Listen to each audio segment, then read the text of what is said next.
Hello दोस्तों, स्वागत है आपका अपने ही चैनल जी के लेजी लर्नर में। दोस्तों, आज हम एसएससी जीडी 2023 और 24 के प्रैक्टिस सेट को कवर कर रहे हैं। ये प्रैक्टिस सेट हमारे प्राचीन इतिहास से रिलेटेड क्वेश्चन है। जो क्वेश्चन मैं भी आपको करवा रहा हूँ ये मोस्ट इंपॉर्टेंट क्वेश्चन है।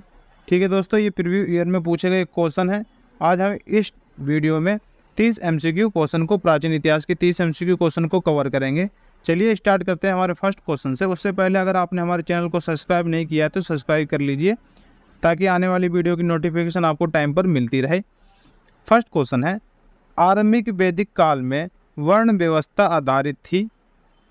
आरंभिक वैदिक काल में वर्ण व्यवस्था आधारित कैसी थी, किस पर आधारित थी? तो सही जवाब है आपका व्यवसाय पर आधारित थी। जो आरंभिक वैदिक काल था वो व्यवसाय पर ही आधारित थी। ऑप्शन सी आपका सही जवाब है। नेक्स्ट क्वेश्चन है हमारा, निम्नलिखित में से ऋग्वेद काल के दौरान किसकी जानकारी नहीं थी? निम्नलिखित में से ऋग्वेद काल के दौरान किसकी जानकारी नहीं थी? आपके चार ऑप्शन दे रखे हैं, इसमें बताना ऋग्वेद काल में किस चीज़ की जानकारी नहीं थी। तो जो सही जवाब होगा वो होगा आपका ऑप्शन सी, जाति व्यवस्था की कोई जानकारी नहीं थी। पहले ऋग्वेद काल में कोई जातियां नहीं हुआ करती थी। ऑप्शन सी आपका सही जवाब है। लोग को जो काम दिया जाता था उसी काम के आधार पर लोगों को जातियां बना दी गई हैं। पहले आदमी को जो काम अच्छा लगता था वो करते थे। तो ऋग्वेद काल में कोई जाति व्यवस्था नहीं थी। ठीक है दोस्तों, नेक्स्ट क्वेश्चन है, निम्नलिखित में से कौन सा अन्य मनुष्य द्वारा सबसे पहले प्रयोग होने वाले में से था? निम्नलिखित में से कौन सा अन्य, जो अन्न है वो कौन सा अन्न है जो मनुष्य द्वारा सबसे पहले प्रयोग में होने वाला था? तो दोस्तों सबसे पहले जो अन्न है वो जौ था। ऑप्शन सी आपका सही जवाब होगा। दोस्तों आपने अपने बुजुर्गों से, घर के बड़े बुजुर्गों से सुना होगा कि हम लोग जब पहले रोटी खाते थे, जौ की रोटी खाया करते थे। तो आपको याद रखना है, जब भी ऐसा क्वेश्चन कभी पूछा जाए आपसे, तो जो मनुष्य सबसे पहले जो अन्न का प्रयोग करता था वो जौ था। ठीक है दोस्तों, नेक्स्ट क्वेश्चन है, यज्ञ सूत्र किनमें इनमें से किस वेद में है? यज्ञ सूत्र इनमें से किस वेद में है? तो सही जवाब है आपका ऑप्शन सी, जो यज्ञ सूत्र है वो यजुर्वेद में है। ऑप्शन सी आपका सही जवाब होगा। नेक्स्ट क्वेश्चन है, जुरासिक काल का माना गया पूरी तरह तैयार विकसित फॉसिल क्या पाया गया? जुरासिक काल का माना गया पूरी तरह तैयार वृक्षिक फॉसिल कहाँ पाया गया? जो वृक्ष का अवशेष है वो कहाँ पाया गया, ये बताना जुरासिक काल का। तो सही जवाब है आपका ऑप्शन बी, छत्तीसगढ़ में पाया गया था। ऑप्शन बी आपका सही जवाब है। नेक्स्ट क्वेश्चन है, सिंधु घाटी सभ्यता की लिपि कौन सी है? सिंधु घाटी सभ्यता की लिपि कौन सी है? तो सही जवाब है आपका ऑप्शन बी, सिंधु घाटी सभ्यता की जो लिपि है वो अज्ञात है। उसका कोई पता नहीं क्या थी सिंधु घाटी की जो सभ्यता थी, तो इसका भी अब अज्ञात है। क्योंकि उस टाइम जो लिपि हुआ करती थी वो चित्रकला के साथ हुआ करती थी, चित्रों से साथ दर्शाई जाती थी। तो सिंधु घाटी की सभ्यता की लिपि क्या है? तो वो अज्ञात थी। नेक्स्ट है, निम्नलिखित में से कौन सी जनजातियां सामान्य रूप से जनजाति सरदार के चुनाव में शामिल होती थी? निम्नलिखित में से कौन सी जनजातियां सामान्य रूप से जनजातियों सरदार यानी कि मुखिया के चुनाव में शामिल होती थी? तो सही जवाब होगा आपका ऑप्शन ए, समिति आपका सही जवाब है। नेक्स्ट क्वेश्चन है, उपनिषद शब्द का शाब्दिक रूप से क्या अर्थ होता है? उपनिषद शब्द का शाब्दिक रूप से क्या अर्थ होता है? सही जवाब है आपका ऑप्शन सी, इसका अर्थ होता है पास बैठना। ठीक है दोस्तों, ऑप्शन सी आपका सही जवाब होगा। नेक्स्ट है, आर्यन जनजातियों की प्राचीनतम बस्ती कहाँ है? आर्यन जनजातियों की प्राचीनतम बस्ती कहाँ है? सही आंसर है आपका सप्त सिंधु में इनकी बस्ती है, प्राचीन बस्ती है जो सप्त सिंधु में है। ऑप्शन सी आपका सही जवाब है। नेक्स्ट क्वेश्चन है, निम्नलिखित में से किस देश ने भारत से मोहनजोदड़ो से प्रसिद्ध नर्तक कन्या की प्रतिमा वापस देने के लिए कहा है? सही जवाब होगा आपका पाकिस्तान। पाकिस्तान ने वापस देने के लिए कहा है नर्तक कन्या की मूर्ति। ऑप्शन डी आपका सही जवाब है। नेक्स्ट क्वेश्चन है, सिंधु अर्थव्यवस्था की ताकत थी, जो सिंधु अर्थव्यवस्था थी उसकी क्या ताकत थी? तो सही जवाब होगा आपका व्यापार उसकी ताकत थी। वो पहले जो व्यापार में विश्वास रखते थे। ठीक है दोस्तों, नेक्स्ट क्वेश्चन है, महाभारत का प्रारंभिक नाम क्या था? महाभारत का प्रारंभिक नाम क्या था? तो महाभारत का जो प्रारंभिक नाम था वो जय संहिता था। ऑप्शन बी आपका सही जवाब होगा, बहुत ही इंपॉर्टेंट है। किस किस को ये नाम पता था कमेंट करके जरूर बताइएगा।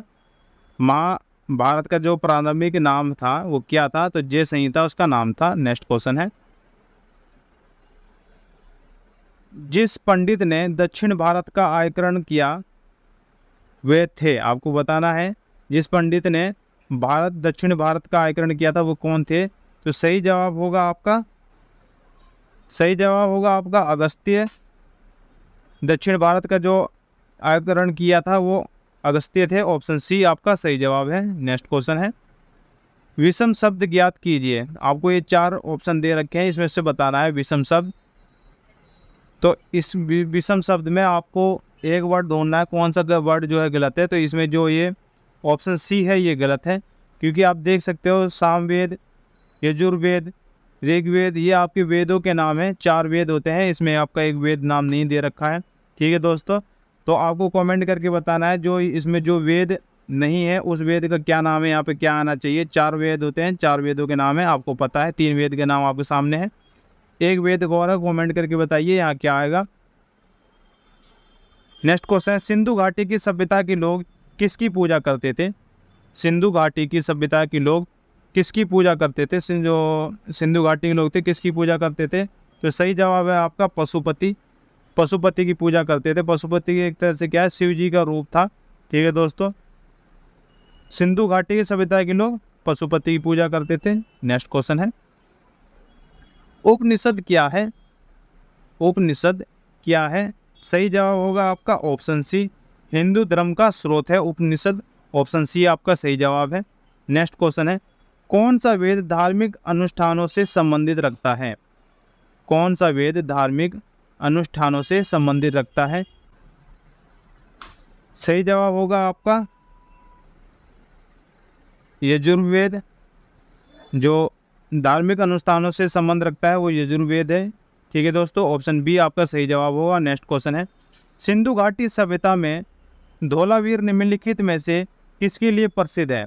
सिंधु घाटी सभ्यता में धौलावीर निम्नलिखित में से किसके लिए प्रसिद्ध है? तो सही जवाब होगा आपका ऑप्शन सी, जल संरक्षण के लिए प्रसिद्ध है। ऑप्शन सी आपका सही जवाब होगा। नेक्स्ट क्वेश्चन है, सिंधु घाटी सभ्यता में बृहत् स्नानागार या विशाल स्नानघर निम्नलिखित में से किस नगर में पाया गया है? तो सही जवाब होगा आपका ऑप्शन बी, मोहनजोदड़ो में ये पाया गया है। ठीक है दोस्तों, ऑप्शन बी आपका सही जवाब होगा। नेक्स्ट क्वेश्चन है, गौतम बुद्ध ने महापरिनिर्वाण कहाँ लिया था? गौतम बुद्ध ने महापरिनिर्वाण कहाँ लिया था? तो सही जवाब होगा आपका ऑप्शन बी, कुशीनगर में उन्होंने निर्माण लिया था। मतलब कुशीनगर में उन्होंने उनकी मृत्यु हुई थी। दोस्तों आपको कमेंट करके बताना है तो सारनाथ में गौतम बुद्ध ने क्या किया था। आपको कमेंट करके बताना है सारनाथ में सबसे पहले गौतम बुद्ध ने क्या किया था। नेक्स्ट क्वेश्चन है, ऋग्वेद में सबसे प्रमुख देवता कौन है? ऋग्वेद में सबसे प्रमुख देवता कौन है? सही जवाब है आपका ऑप्शन ए, ऋग्वेद में सबसे प्रमुख देवता इंद्रदेव है। ऑप्शन ए आपका सही जवाब है। नेक्स्ट क्वेश्चन है, वैदिक काल में 8 प्रकार के विवाह प्रचलित थे। वैदिक काल में 8 प्रकार के विवाह प्रचलित थे, उनमें से प्रेम विवाह कौन सा था? जिनमें से आपके 4 नाम दे रखे हैं दोस्तों। ये 4 विवाह हैं, ब्रह्म विवाह, गंधर्व विवाह, देव विवाह और आर्ष विवाह। इनमें से बताना है आपके कौन सा विवाह है जो प्रेम विवाह से संबंधित है। तो सही जवाब होगा आपका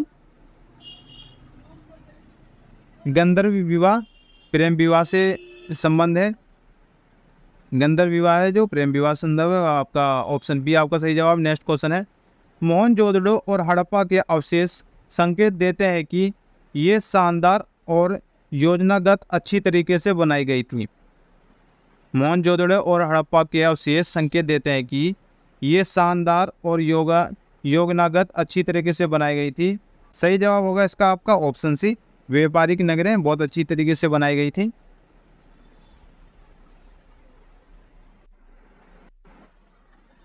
नेक्स्ट क्वेश्चन चलते हैं।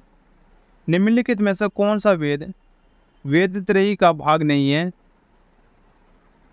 निम्नलिखित में से कौन सा वेद वेदत्रयी का भाग नहीं है? सही जवाब होगा आपका ऑप्शन डी। सही जवाब होगा आपका ऑप्शन डी, अथर्ववेद आपका वेदत्रयी का भाग नहीं है। ऑप्शन डी आपका सही जवाब है। नेक्स्ट क्वेश्चन है, किस घाटी के निकट ऋग्वेद सभ्यताएं सबसे अधिक स्थित थी? किस नदी के निकट ऋग्वेद सभ्यताएं सबसे अधिक स्थित थी? तो सही जवाब होगा आपका ऑप्शन बी, सरस्वती नदी के निकट ऋग्वेद सभ्यताएं सबसे अधिक स्थित थी। तो उस टाइम में सरस्वती नदी को सबसे शुद्ध और पूर्ण नदी माना जाता था। ठीक है दोस्तों, नेक्स्ट क्वेश्चन है, हड़प्पाई स्थल मांडा किस नदी के किनारे स्थित है? हड़प्पाई स्थल मांडा किस नदी के किनारे स्थित था? तो सही जवाब है आपका ऑप्शन ए, चेनाब नदी के किनारे स्थित था। हड़प्पाई स्थल मांडा जो है चेनाब नदी किनारे स्थित था। ऑप्शन ए आपका सही जवाब है। नेक्स्ट क्वेश्चन है, ऋग्वेद का कौन सा मंडल पूर्णांत सोम को समर्पित है?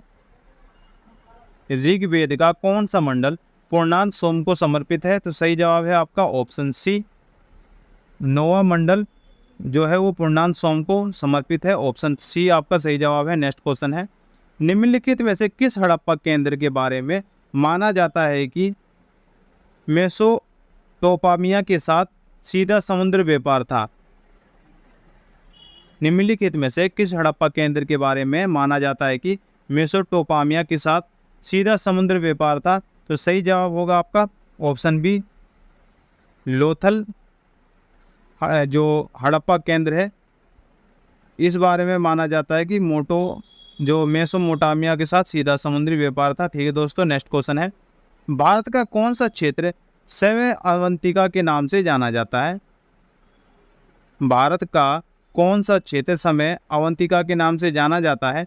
सही जवाब है आपका ऑप्शन ए, जो अवध क्षेत्र है वो समय अवंतिका के नाम से जाना जाता है। तो दोस्तों अभी के लिए इतना ही, अब मिलते हैं न्यू वीडियो में न्यू प्रैक्टिस सेट के साथ। अगर आपको हमारी वीडियो अच्छी लगी हो, आपको कुछ न्यू वीडियो और कुछ न्यू क्वेश्चन और कुछ नया सीखने को मिला हो, तो चैनल को सब्सक्राइब कर लीजिए। आपको ऐसी ही वीडियो कंटिन्यू और आने वाली हैं।